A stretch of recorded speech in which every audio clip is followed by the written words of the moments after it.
Welcome to the Keeping Up Appearances podcast. I'm Callum Murray and with me is Bob Cole, Sean O'Hara, and Michael Tosh. It's Carney, what's he going to do? Ronnie! Jackson Ronnie! Oh, yes! So this should actually be episode 2, but due to some technical difficulties last week, episode 1 didn't actually record.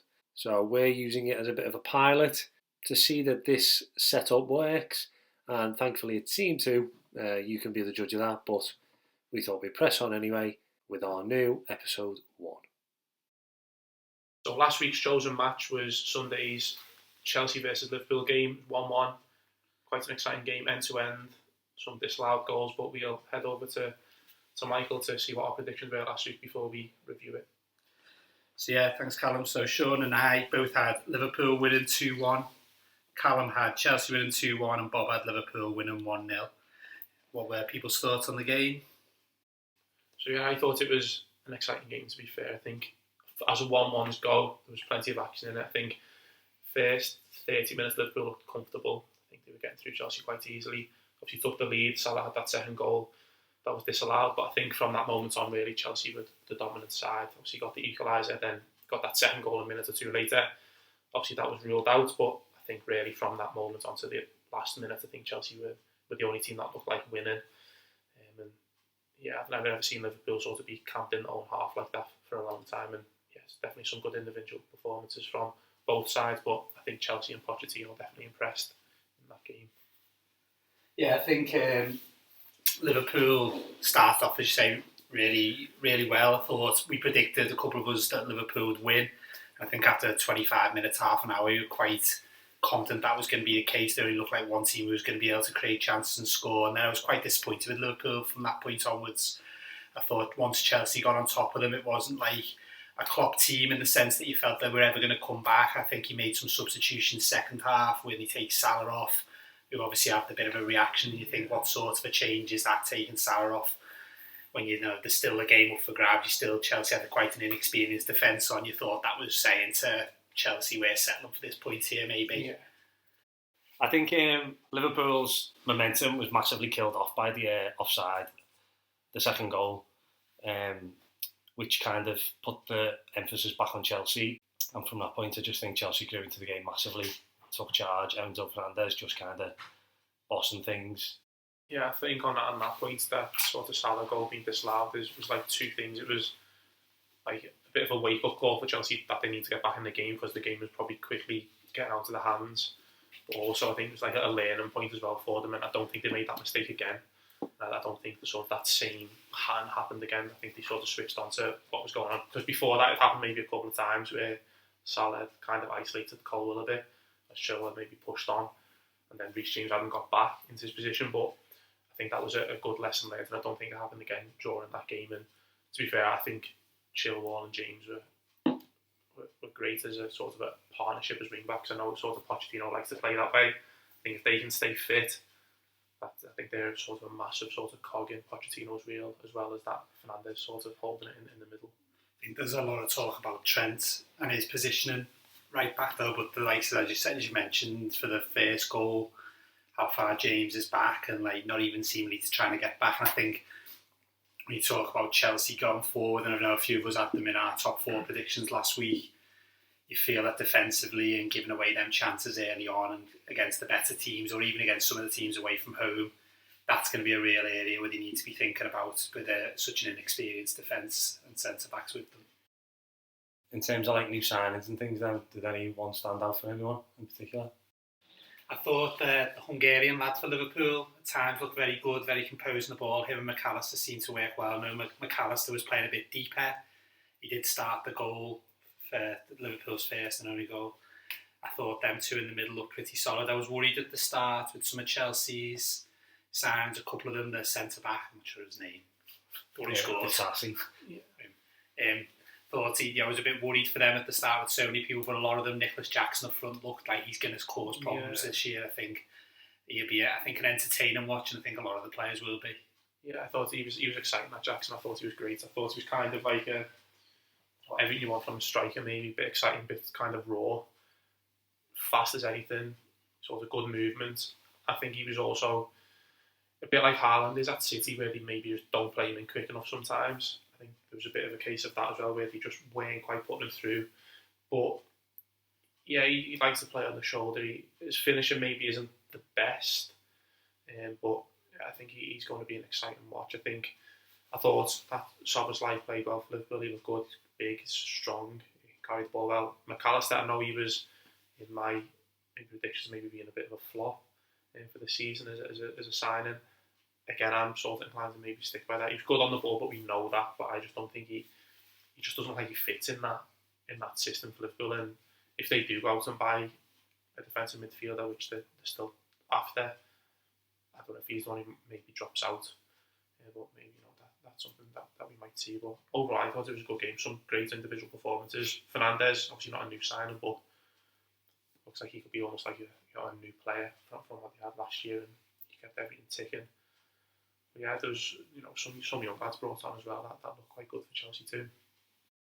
Why do you think the two central midfielders are picking Chelsea over Liverpool?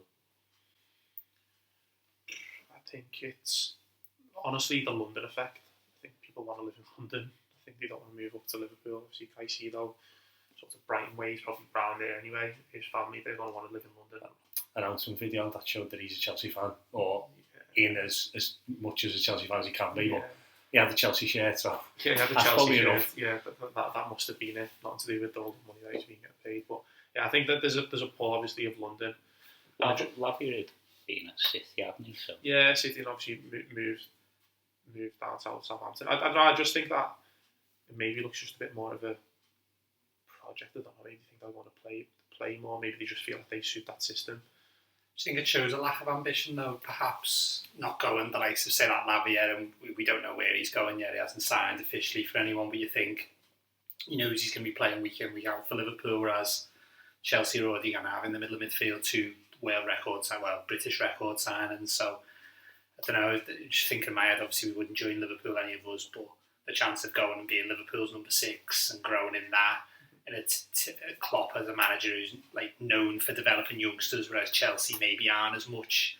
It just seems a strange one that he would follow. Caicedo there again, as you say, the reasons you've said, maybe that a bigger project going to London, but just seems mad to me why you wouldn't take that chance, knowing that what you can do at Liverpool there. Yeah, there's obviously something happening though, because now that's 4 midfielders who haven't picked Liverpool, like Bellingham, Mount, Caicedo, and then possibly that Lavia.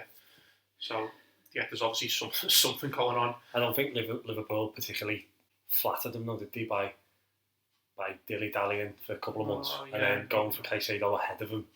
And then when he was taken, he came back for him. So they're hardly particularly keen to have him. So you kind of understand it, but then equally, we look at it as fans, don't we, and think like, I'd love to play every week, but for them it's a job, innit? And sometimes it's just one of those things where that's just a better kind of business decision almost. Even as like the project though, I think if you're looking at it thinking that if the Klopp project probably comes to an end over the next couple of years, and if this Pochettino project goes correctly, is that maybe going to be there for the next 5 years? I think he's huge, isn't he, in the poll. It just looks like that might be a bit more of an attractive place to go, but yeah, I mean, hopefully they made the right decision, but we'll see. I don't know, I find it hard. You think of the instability at Chelsea compared to the stability at Liverpool, why that would be, surely I'd still be banking on Klopp being there longer than Pochettino. Yeah, probably. Chelsea have had people you thought maybe Potter this time last year, or a couple of months later on, you thought he might be the one they can build around.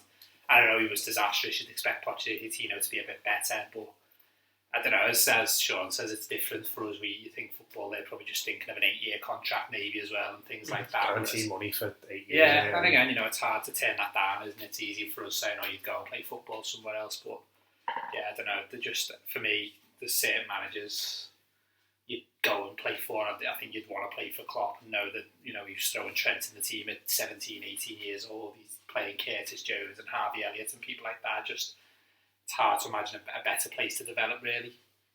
Fair enough. Right, should we crack on with this week's? Yeah, let's do it. Let's play keeping up appearances. These are the rules. We select 3 matches from this week's fixtures, which are entered into the Wheel of Fortune. This will randomly select our featured game. This match will be the focus of our discussions, predictions, and most importantly, our game of keeping up appearances. Once our fixture's been chosen, we'll use an online generator to provide a target number for our game. For us, this is anything between 50 and 450. Our job then is to think of a player who's made that many appearances for either of our selected teams. Whoever's closest wins. Each week, 4 points will go to the closest person, 3 points for second place, 2 points will go to third place, and the person who's furthest away gets 1. These points will be accumulated over the whole season, and we'll update our league table each week. Okay, then our 3 games are loaded this week. The 3 we've gone for are Spurs United, City Newcastle, and Villa Everton. Let's spin the wheel and see which one we get.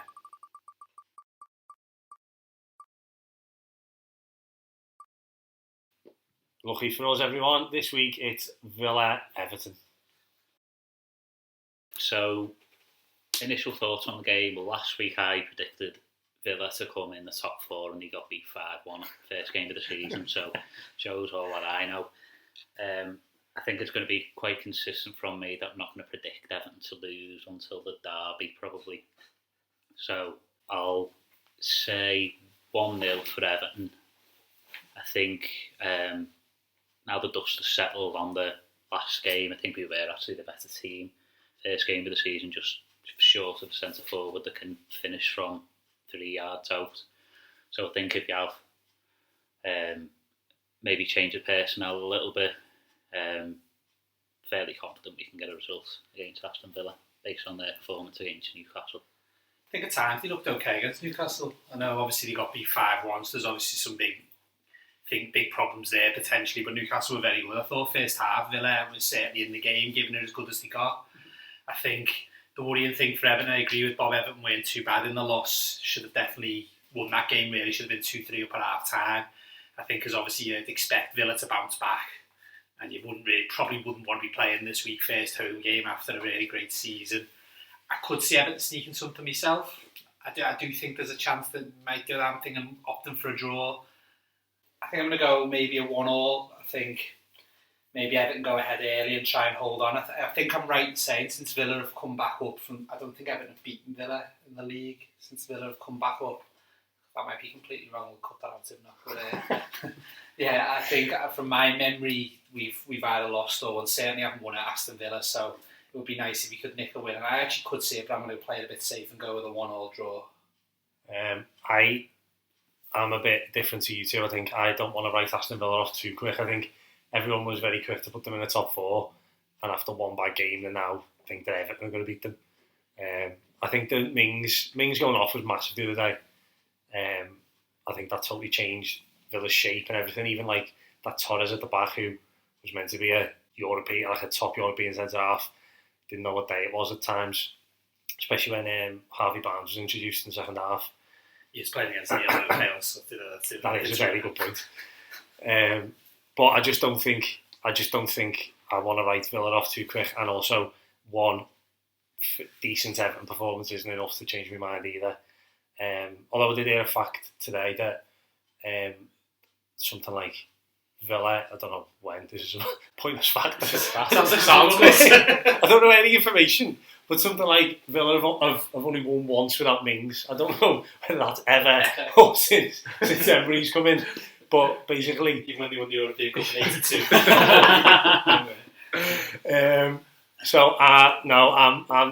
Unfortunately, I think Villa will beat us. I think it'll be 2-0 Villa. Yeah, I think you can't maybe read too much into both of the games.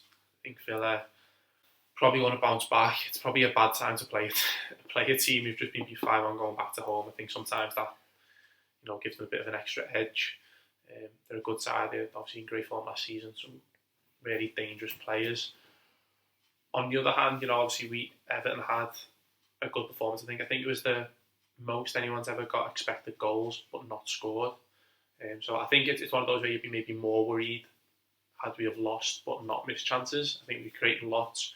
We were there or thereabouts. I think it's only a matter of time before those sorts of chances start going in. And I think if you play like that, I think you probably win more than you lose. To be fair, once things start to click. I think it's a tight game, but I think it's one of those where it could go either way, but I'll just stick with the bias, and I think I'll have Everton nicking it maybe 2-1. I think, obviously Villa maybe aren't the strongest at the back after last week, maybe less strong without Mings. Obviously that new lad, obviously inexperienced. You never know, Everton's new lads might come in and just cause a bit of a shock to the system a bit. So yeah, I think I'll go 2-1 Everton. I think Dyche as well. I think the one thing last year, the form at home was quite consistent. I think we did shore up a bit away from home. I think we got beat to Arsenal quite comfortably. Apart from that, they were all quite close games away. We drew a lot of games away from home. So I think hopefully if it continues like that, we should be quite hard to beat away from home, which that may be a few of us predicted close Everton wins and draws. So hopefully that'll be the case. Do we think our fullbacks are going to be able to deal with their wingers, because they were the main threat for Villa the other day, and our fullbacks, in particular Patterson, took on quite a bit of criticism. I thought Ashley Young was absolutely fine the other day. It's more, I'm thinking more the speed, because he'll be coming up against Diallo, won't he? But he's still looks He's as no fit as a slouch, fiddle, doesn't he? I think Patterson, he's quite good in sort of like combative defending, if you know what I mean. He's like, if it's someone quick and one-on-one at him, he's okay at his positioning. So it depends on how they play. I think Patterson was quite poor at times on Saturday, so I think that could be a problem. Will it be Bailey up against him on the left? So again, I think it is something that's a good point to make, but you hope that if it's that sort of defending where you can just be up against him. I remember last year in the derby against Liverpool early on when he played up against Mane, and he did a really good job up against him, and hopefully that's similar sort of thing. Yeah, I won't be totally surprised if Garner starts right back.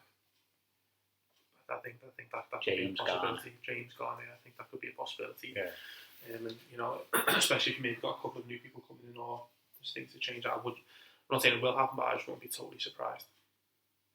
Right, so should we quickly then whiz through our predictions again? So we had Bob predicting Everton to win 1-0, Callum a 2-1 win for the Toffees, Sean changing the type for 2-0 win to Villa, and myself going for a 1-1 draw.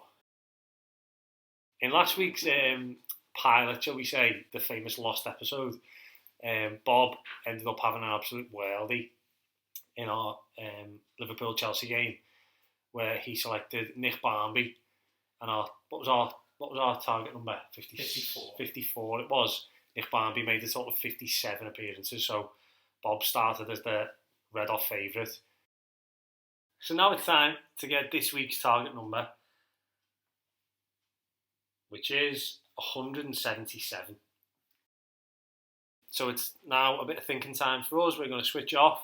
If you're playing at home, if there's anyone out there listening, play along as well, and then we'll be back when we've got our answers.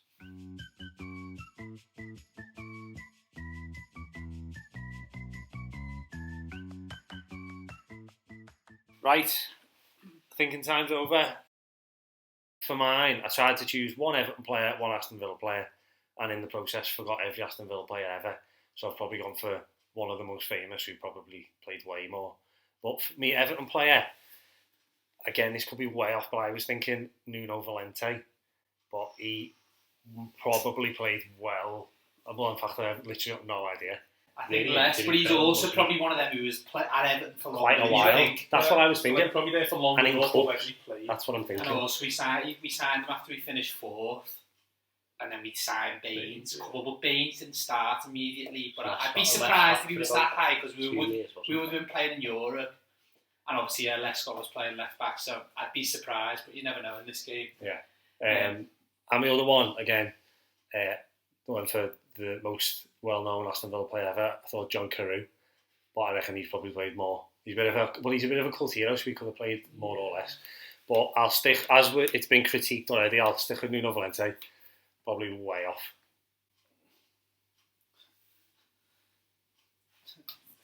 On Wikipedia, mine, all them things are black. He played 45 times in the league. He was there for 4 seasons. That's what I wanted, around 4 years, but obviously he didn't play every week. I reckon Carew would have been a better shout. Valente career stats. New transfer market. It is on transfer market. Yeah, it's all of us. This is awful. I've got 54. 60 I've got. Yeah, 60. Stats by club 60. Right. So, what a terrible start for me. 60 appearances. I honestly thought he'd be way more than that. What was the total? 177. Yeah. 117. Yeah, I don't know if we should do the goal difference actually. Yeah, I'll take me point this week. Go on, Rob, you're up next. I was torn on another couple of Everton players. I was thinking of Yakubu initially. He was at Everton for a while, but probably didn't make as many appearances as we would have wanted him to because of his injury, and he went out on loan. But what a player on his day. I'm going to go for somebody who I already miss terribly. Just going on pure vibes here, I'm going to say Tom Davis. I was thinking him as well, to be fair. Tom Davis is a good shout. He came into my considerations. What a man. Well, you know what, Bob, you might be on here. Got it. 179. Wow. Bob's was unbelievable at this game. So I was 117 off, Bob's 2 off. That's a joke about Right, Callum, you're up. Right. I sort of tried to stick with Everton players. Tom Davis was in the considerations, but I went against him. I'm going to go with someone who's had 2 spells at the club. I'm hoping that kind of combined to make around that figure. I'm going to go... Joe. Well, one of my considerations, no, it was Ghana Guy. Was in one of the shouts, and then my second consideration was Richarlison, who I thought might be kind of up there. But I think I'll go with my first kind of gut instinct one and go with Ghana, hoping that the 2 spells kind of combined. He's one that you wouldn't know. He could be dead close, or he could be Yeah, dead it could be miles away, or- I think that's not a bad guess. Not 117, not a bad guess anyway. From what I can get, it's 142. I'm trying this transfer market's dead hard to get round for me. Not if you kind of going. Are we including yesterday as well, or the weekend? Yeah. Okay, 140. Didn't Nuno Valente buy it the weekend? You're one closer. I've got 143 as well. Yeah. Okay, so that's 143 for Ghana Guy. Don't know who he is, to be I honest. never heard of him, but Ghana Guy. Put Callum in second place. Tosh last up. Yeah, I think I'm going to say every week. It's quite a difficult number, so I'm just not going to say that really. But 177, I was sort of, again, I was trying to think seasons, and I was thinking around the 3-4 seasons mark. And my main choice I'm going to go for is Marouane Fellaini. I'm not sure. He could be much more, could be much less, but he sorts around the 3-4 seasons. He was playing in Europe, etc. In memory, didn't miss a lot of games through injury. I then tried to think of a Villa player, and like Sean, really struggled. So I just went with someone I quite like the name of, Juan Pablo Angel. I'm sure he's a bit of a cult hero, so I was hoping that no one said Fellaini and I had to actually go in because I had absolutely no idea. Can I just double check, what was the number? 177. It's not bang on, is it? Yeah. That is 177. And the mad thing is, Fellaini. he played 177 for Man United as well. Oh, yeah. That's unbelievable. Do we get a bonus point? Like, I think you can. I think you That should. was unbelievable. like if you get it, like on Countdown, if you get the conundrum, you get double. Alright, don't push it. Give me Okay, so Great choice. Tosh was 0 out then, which is just unbelievable. Bob in second was 2 out. Callum, what did you say you were? 34 outside. 34, Callum and cheating I again. was 117. Well So done, then. still don't think I'm bottom of the league though. So this week Tosh gets the 4 plus the bonus, gets him 5. Bob gets 3, Callum gets 2, and I get the 1, which we had on to last week's. And here is the current league table. At the top, we've got Tosh with 8 points. Bob's in second with 7. Sean is in third with 4 points. And Callum is in 4th place with 3.